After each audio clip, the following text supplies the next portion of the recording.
A waitress's prejudice leads to the ultimate humiliation when she disrespects an elderly black woman unaware she owns the very diner she works in. What happens next will leave you stunned. The aroma of sizzling bacon and freshly brewed coffee filled the air, mingling with the chatter of customers and the clinking of plates. Sunlight poured through the large front windows of the vintage diner, casting a warm glow on its checkered floors and red leather booths. Framed black and white photos lined the walls, each a snapshot of the small town's history. The diner exuded a cozy charm, the kind of place that welcomed everyone. Behind the counter, however, the atmosphere was far less inviting.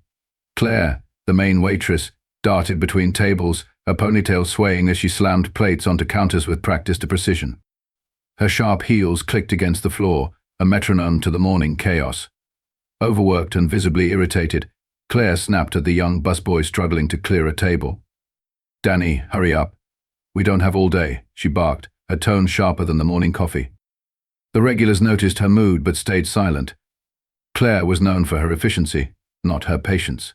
Today, the tension in her demeanor clashed starkly with the diner's warm, nostalgic aura. It hung in the air, heavy and unavoidable, like the smell of burnt toast that lingered too long. The soft chime of the bell above the door signaled a new customer, though it barely caught anyone's attention. Ruth stepped inside, her silver curls tucked neatly under a patterned headscarf. Her brown coat, slightly worn but carefully pressed, hung loosely on her small frame. She clutched a modest purse with both hands, her movements slow and deliberate, as though each step carried purpose. She paused just inside, taking in the diner's familiar charm. The sunlight streaming through the windows highlighted the fine lines on her face, but her dark eyes still sparkled with a quiet warmth. A gentle smile played on her lips, one that seemed to say she had seen much in life and found joy despite it. Ruth moved toward a corner booth, her pace steady and unhurried. The sound of her sensible shoes on the checkered floor was soft, almost drowned out by the bustle of the diner. As she reached her seat, she eased herself down carefully, smoothing her coat and placing her purse beside her. Around her, the staff hurried on, absorbed in their tasks. Claire cast her a brief glance, but quickly turned back to the group of teenagers at another table, laughing as they flipped through menus. Ruth, unnoticed, quietly observed the rhythm of the room.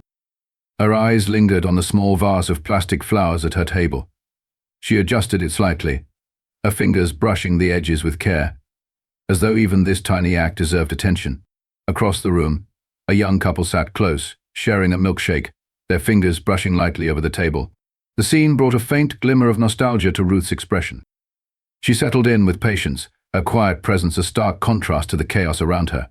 Despite being ignored, she waited, dignified and calm, as if the world would eventually catch up to her pace. The diner hummed with activity, its usual morning rush in full swing. Ruth sat quietly in her corner booth, her fingers gently tracing the edges of the small menu before setting it aside. Her eyes moved across the room, noticing the busy waitstaff and the cheerful chatter of customers. She waited, patient as ever, but her presence seemed invisible to the bustling world around her. She raised her hand slightly, her voice soft but steady. "Excuse me, dear. Could I have a glass of water, please?" Claire passed by without stopping, her expression tight as she waved a dismissive hand.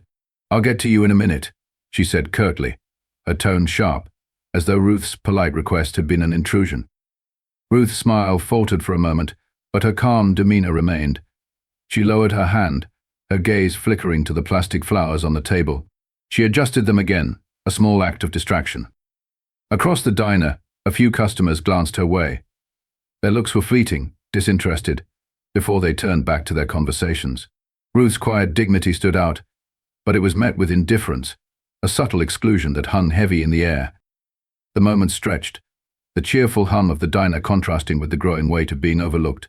Ruth sat still, her presence serene, as though waiting for the world to remember she was there. Ruth finally raised her hand again, her voice soft but insistent. "Excuse me, dear. Could I place my order now?"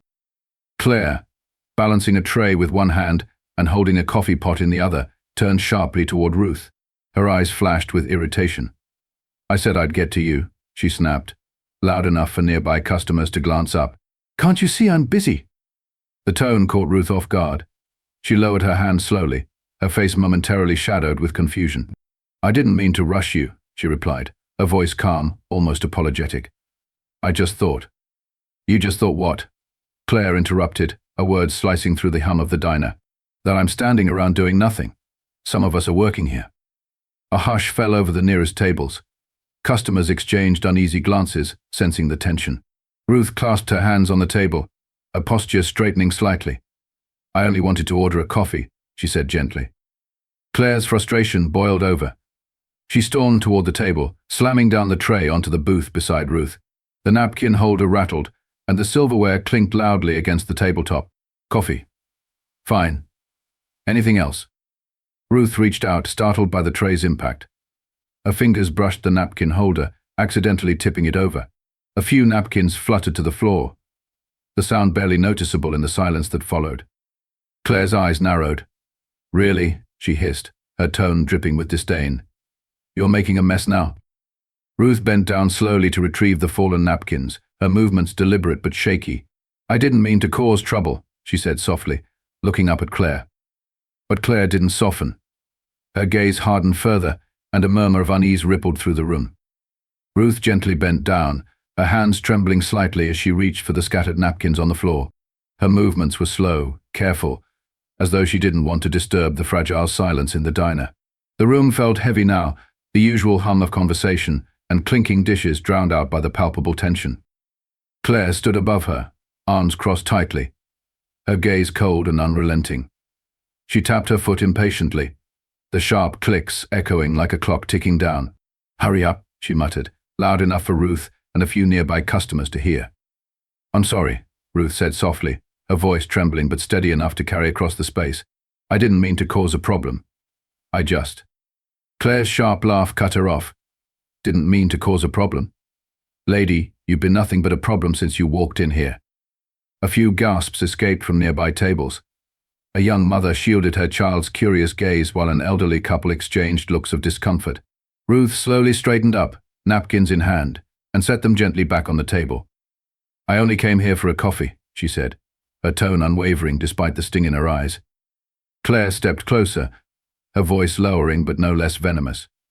You people always have excuses, she hissed, her words laced with something darker than frustration. Ruth froze, her composure cracking ever so slightly. You people? She repeated, her words soft but pointed. Before she could say more, Claire reached out and slapped Ruth's hand away from the table. The sound was sharp, echoing louder than the dropped napkin holder. Ruth gasped, recoiling from the unexpected aggression. The room erupted into stunned silence. Every eye in the diner was now fixed on the scene, the weight of Claire's actions hanging heavy in the air. Ruth looked down at her trembling hand, then back up at Claire, her expression a mix of disbelief and pain. What is wrong with you? Ruth whispered, her voice cracking. Claire straightened, still defensive, but now the cracks in her confidence were beginning to show. You were causing trouble, she said, her voice faltering slightly. A murmur began to ripple through the diner, customers shifting uncomfortably in their seats. Ruth remained standing, her dignity intact even as her heart ached. Ruth stood frozen for a moment, her trembling hand hovering just above the table. The sting of Claire's slap lingered not just on her skin, but deep in her spirit. Around her, the diner fell into a heavy silence. The clinking of plates, the murmur of conversations, all of it had stopped. Every eye was fixed on Ruth and Claire. One of the regulars, an older man in a trucker's hat, shifted uncomfortably in his seat. Was that really necessary? He muttered under his breath to no one in particular. A young woman near the counter whispered to her friend, her voice barely audible. She didn't deserve that. Ruth slowly straightened, her posture dignified despite the humiliation coursing through her. I wasn't causing trouble, she said softly, her voice steady but laced with sadness. I just wanted a coffee. Claire crossed her arms, her expression hardening as if doubling down on her actions. Maybe next time, don't act like you own the place, she said coldly, her words dripping with venom. Ruth's eyes flickered with a brief spark of emotion, shock, hurt, and something stronger beneath it. She took a deep breath and responded with quiet strength. You should treat your customers with respect, no matter who they are. The murmurs among the other customers grew louder now, a few heads nodding in agreement. Claire looked around, sensing the shift in the room, but she stood firm, unwilling to admit fault. As Ruth reached for her purse to leave, the bell above the diner door chimed. Heavy, purposeful footsteps approached, cutting through the tension like a knife. A deep, commanding voice rang out across the room. What is going on here? Ruth turned toward the door, her eyes widening as a tall man in a dark coat stepped inside. The bell above the door swung shut as Eric stepped into the diner, his broad frame and confident presence commanding immediate attention. His sharp dark coat hung slightly open, revealing a neatly pressed shirt and tie and outfit that hinted at a man used to handling serious matters. His jaw was set, his expression a mix of confusion and simmering anger. He said, his voice cutting through the murmur of the crowd like a blade. His dark eyes locked on Ruth, standing by her booth with her purse clutched tightly in trembling hands. Ruth blinked, relief washing over her face. "Eric," she whispered, her voice trembling. Eric's gaze swept the room, taking in the stunned customers, the overturned napkin holder, and finally, Claire, who stood frozen in place, her arms still crossed. His expression darkened as realization set in. What the hell happened here? Claire opened her mouth, but no words came out. She glanced nervously at Ruth, then back at Eric. Finally, she managed to stammer, This woman was causing a disturbance." Eric's brow furrowed, his tone cold and deliberate. "A disturbance." He stepped closer, his eyes narrowing. "That's my mother." The diner fell silent once more. The weight of his words seemed to sink into the air, thick and unrelenting. Claire's face went pale, her confidence crumbling under his piercing glare. Ruth reached out, her voice quiet but steady. "Eric, it's fine. Let's just go." But Eric didn't move. His gaze remained fixed on Claire, his voice low but brimming with restrained fury. "You slapped her?" I didn't know she was your mother," Claire stammered, her voice faltering. "You shouldn't have to know who someone is to treat them with respect," Eric said sharply. His tone carried the finality of a man who wouldn't let this slide. Claire took a hesitant step back, her arms dropping to her sides as Eric's words settled over the room. Her usual sharp demeanor was gone, replaced by a nervous, defensive posture. "Look," she started, her voice cracking slightly. "I didn't mean for it to get out of hand." Eric's expression remained cold, unyielding. He crossed his arms, waiting. The silence was deafening. Claire swallowed hard, glancing around the room as if searching for backup. The other customers looked away, unwilling to meet her eyes. Left on her own, she fumbled to explain. "Your mum, she knocked over the napkins. I thought she was trying to cause trouble." "Trouble?" Eric repeated, his voice low and firm. "What kind of trouble could she possibly cause? Drinking coffee too slowly, sitting too neatly." Claire's face flushed. "She kept calling me over," she said, her tone defensive now. "I was busy, and then she knocked things over. I thought maybe she was trying to..." She hesitated, unable to finish the sentence. "Steal something?" Eric said sharply, his tone cutting through her hesitation. Claire winced but nodded faintly. "It looked bad. Okay. I had to act quickly. I didn't know she was." "My mother?" Eric interrupted, his voice rising slightly. "What difference does that make? You saw an elderly woman sitting quietly, and instead of listening, you slapped her hand away and humiliated her in front of everyone. You don't treat anyone like that ever." Claire's lips quivered, her confidence crumbling completely. "I was just trying to protect the diner," she mumbled, her voice barely audible. "Protected from what? From kindness? From decency?" Eric's voice was steady but seething. "You didn't protect this place, you disgraced it." The silence that followed was suffocating. The tension in the diner was thick as Ruth gently stepped forward, placing her hand on Eric's arm. "Eric," she said softly, her voice steady despite the storm brewing in the room. "Let me handle this." Eric turned to her, his jaw tight and his fists clenched at his sides. "Mom, you don't have to." "I know," Ruth interrupted, her calm gaze meeting his. "But I will." The other diners watched silently, their curiosity and discomfort etched across the faces. Ruth turned her attention to Claire, who stood stiffly, her confidence reduced to a fragile shell. "I've lived a long life," Ruth began, her voice soft but firm, carrying an unexpected weight that commanded attention. "And in that time I've learned to let some things go. But what happened today?" She paused, her dark eyes locking onto Claire's. "This isn't one of those things." Claire flinched but didn't look away. "I came here for a simple cup of coffee," Ruth continued, her tone even but resolute. "I waited patiently, spoke politely, and treated you with respect. And in return, you dismissed me, judged me, and put your hands on me." The room seemed to hold its breath. Even the sound of the diner's coffee machine's background had gone unnoticed. "I'm sorry," Claire blurted out suddenly, her voice cracking. I didn't realize who you were. If I had known. Ruth held up a hand, silencing her. That's exactly the problem, she said sharply. You shouldn't need to know who I am to treat me with dignity. You shouldn't need to know my name, my history, or my connections to know I deserve respect. Claire's face burned red, and she shifted uncomfortably. Ruth took a deep breath, her voice softening as she spoke again. I grew up in a time when people like me were judged not by our actions, but by the color of our skin. I hoped we'd moved past that, but today you reminded me how far we still have to go. Eric stood by her side, his expression unreadable. Ruth continued, her eyes sweeping over the room. This diner is more than a place to grab a meal. It's a part of this community, a space where people should feel welcome, no matter who they are. That's why I invested in it, to create something lasting, something good. The crowd gasped softly, murmurs rippling through the room. Claire's eyes widened as she stared at Ruth, her expression a mix of shock and disbelief. You own the diner? Ruth nodded, her gaze steady. I do, she said simply.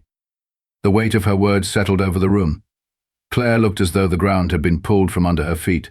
I didn't know, she stammered, her voice barely above a whisper. And what if I didn't own it? Ruth asked pointedly. Would that make what you did acceptable? Claire couldn't answer. She glanced around, searching for an escape from the stares of the other customers. Eric stepped forward, his voice sharp and final. Mom shouldn't have to stand here and explain herself. Not to you, not to anyone. What you did was wrong. Plain and simple. The diner remained silent as Ruth glanced around the room, her expression softening slightly. I didn't come here to make a scene, she said gently. I came here because this is supposed to be a place where everyone feels welcome. Let's make sure it stays that way. The quiet strength in her words resonated deeply. Claire lowered her head, unable to meet Ruth's gaze, as the truth of her actions fully sank in. Eric turned fully toward Claire, his expression a mask of controlled fury. His voice, low and deliberate, carried the weight of his anger. You think you can treat my mother or anyone like this, and just walk away with an apology? Claire opened her mouth to respond, but Eric didn't give her the chance. He took a step closer, his tone sharpening. You humiliated her. In front of an entire room. You judged her because of how she looks, assumed things you had no right to assume, and then had the audacity to put your hands on her. Claire's face went pale. I was just trying to do my job, she stammered, her words faltering under his glare. Your job, Eric repeated, his voice dripping with disbelief. Your job is to serve customers, to make them feel welcome. Not to act as judge, jury, and executioner the moment someone doesn't fit your idea of who belongs here. The diner was silent, except for the occasional clink of a coffee cup as customers shifted uncomfortably in their seats. Some nodded subtly, while others avoided meeting Claire's gaze. I didn't mean to offend her, Claire said, her voice wavering. It was a mistake. A mistake? Eric shot back, his tone icy. Mistakes happen when you drop a plate or mix up an order. What you did was intentional. You looked at her and decided she didn't deserve respect. And then you acted on that judgment. Claire took a step back, her arms crossing defensively. I didn't know she was your mother, she muttered. Eric's eyes narrowed. Would it have mattered? Would you have treated her differently if you knew? Because that's the problem, Claire. You don't get to decide who deserves kindness. Everyone does. Period. Claire's confidence, already fragile, crumbled completely. I'm sorry, she whispered, her voice almost inaudible. Eric shook his head, his anger giving way to disappointment. Sorry doesn't cut it, he said firmly. You don't belong here, Claire. Not in this diner. Not representing my family. And definitely not in a business that stands for inclusion and respect. Claire's eyes widened, and she stumbled over her words. You're firing me. Eric nodded, his voice resolute. Effective immediately. Clear out your things. I'll make sure you're paid for today, but I don't want to see you here again. Claire looked around the room, hoping for some kind of support, but all she saw were cold stares and shaking heads. She turned back to Eric, tears brimming in her eyes. Please, I need this job, she pleaded. Eric's face softened slightly, but his tone didn't waver. You should have thought of that before you decided to treat someone with such cruelty. Actions have consequences, Claire. She stood frozen for a moment before nodding faintly, turning toward the back room to gather her things. The silence in the diner lingered, broken only by the faint murmurs of customers who had witnessed every moment of her downfall. Claire emerged from the back room a few minutes later, her apron folded neatly in her hands. Her face was pale, and her shoulders slumped under the weight of the humiliation that clung to her like a shadow. The usual confidence in her stride was gone, replaced by slow, hesitant steps as she walked toward the counter. The diner was still uncomfortably quiet, the buzz of conversation replaced by the faint clatter of silverware. All eyes were on her, though no one spoke. A few customers shook their heads, others whispered quietly, their words indistinct but unmistakably disapproving. Eric stood near the door, his arms crossed, his gaze unwavering. He waited silently as Claire approached him, her hands trembling slightly as she handed him the folded apron. "I'm sorry," she said again, her voice weak, almost pleading. Eric didn't soften. "Sorry won't fix what you've done," he said simply, his voice calm but firm. "You can't take back the way you treated my mother, or the example you set for everyone watching." Claire glanced at Ruth, who remained seated in her booth, her expression unreadable. She opened her mouth to say something but thought better of it, instead lowering her head. "I understand," she mumbled. Eric took the apron from her hands and nodded toward the door. "You can leave now." Claire hesitated, her eyes darting around the room one last time, searching for a lifeline that wasn't there. Finally, she turned and walked toward the exit, the soft chime of the bell marking her departure. As the door swung shut behind her, Eric turned back to the room. His voice carried clearly as he said, "Let this be a reminder. This diner stands for respect for everyone, and that's not going to change." The quiet murmurs of approval from the customers signaled that his words had hit home. For a moment after Claire left, the diner remained still. The tension that had filled the room hung in the air, fragile and thick. Then, slowly, the sounds of conversations and clinking plates began to return, hesitant at first, as though the room itself was unsure how to move forward. A man seated near the counter, wearing a worn trucker's cap, spoke up first. "Good riddance," he muttered, loud enough for a few nearby customers to nod in agreement. A young woman seated by the window leaned toward her companion. "I can't believe she treated someone like that," she whispered, her voice tinged with disbelief, and it was his mom. Across the room, an elderly couple exchanged glances before turning toward Ruth. The woman offered a small, empathetic smile. "You handled that with such grace," she said warmly. "I don't know if I could have done the same." Ruth nodded politely, her calm demeanor still intact, though her eyes betrayed a flicker of weariness. Eric, standing by her side, placed a protective hand on her shoulder. The murmurs of discontent soon gave way to quiet approval, as one by one, the diners returned to their meals. But the lesson of the day lingered, a quiet but powerful reminder of respect, dignity, and accountability. The events of that morning stayed with Eric long after the last customer had left the diner. As he locked the door and turned off the glowing neon open sign, his mind buzzed with a mix of anger, regret, and determination. He couldn't erase what had happened to his mother, but he could ensure it would never happen again to her or to anyone else.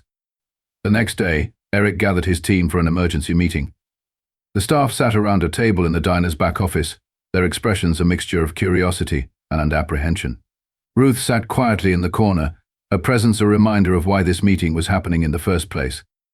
Eric began without preamble.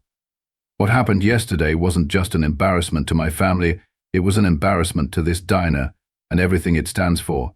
His tone was firm but even, his gaze sweeping over the group. Danny, the young busboy, looked down at his hands, fidgeting nervously. A waitress shifted uncomfortably in her seat. No one dared to interrupt. "This place was built on the idea of community," Eric continued. "It's meant to be a safe, welcoming space for everyone, no exceptions. But that doesn't happen on its own.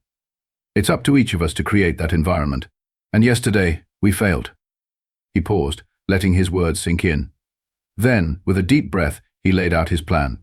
"Starting today, we're implementing changes. First, every staff member will go through mandatory training on customer service and cultural sensitivity. This isn't optional, it's required." A few murmurs rippled through the group, but Eric's firm tone left no room for debate. "Second," he added, "we're establishing a zero-tolerance policy for disrespect or discrimination. That means treating every customer with dignity, no matter who they are, what they look like, or where they come from. Violations will result in immediate consequences." Danny raised a hesitant hand. "Sir, What if someone makes a mistake? I mean, not like Claire, but a small mistake. Eric's expression softened slightly. Mistakes happen, Danny. We're all human. But there's a difference between a mistake and a choice. What Claire did was a choice, a bad one. The training we're introducing will help you all make better ones. Ruth watched from her corner, pride quietly filling her chest as Eric spoke. She knew he'd always been protective of his family, but seeing him take responsibility for the diner's future filled her with a new sense of admiration. Finally, Eric said, his voice softening, I want us to involve the community. We'll host workshops here, bring in local leaders to talk about inclusion and respect. This diner isn't just a business, it's a part of this town. We need to lead by example. The staff nodded slowly, a sense of resolve spreading through the room. Eric stood tall, his presence steady and reassuring. He looked toward Ruth, who offered him a small, approving smile. By the end of the meeting, the team felt a renewed purpose. The mistakes of the past wouldn't define them. Instead, they would be the foundation for a better, stronger future. Later that evening, Ruth sat on the porch of her modest home, a warm cup of chamomile tea cradled in her hands. The soft glow of the setting sun painted the sky in hues of orange and pink, a calming contrast to the turmoil of the past day. She gazed out over the small garden Eric had helped her plant years ago, its vibrant flowers swaying gently in the breeze. The stillness gave her time to think, to process everything that had unfolded in the diner. The sting of Claire's words and actions lingered, like an old wound reopened. It wasn't the first time Ruth had been judged by her appearance or dismissed because of someone's prejudices. Over the years, she'd learned to carry herself with quiet strength, to rise above the small-mindedness of others. But no matter how much time passed, the pain of such moments never truly faded. Her thoughts drifted to Eric. Watching her son stand up for her with such determination had filled her with pride. He hadn't just defended her, he'd taken a firm stand for what was right, for the values she had worked so hard to instill in him. Ruth sighed, her hands tightening around the teacup. She knew the incident wasn't just about her.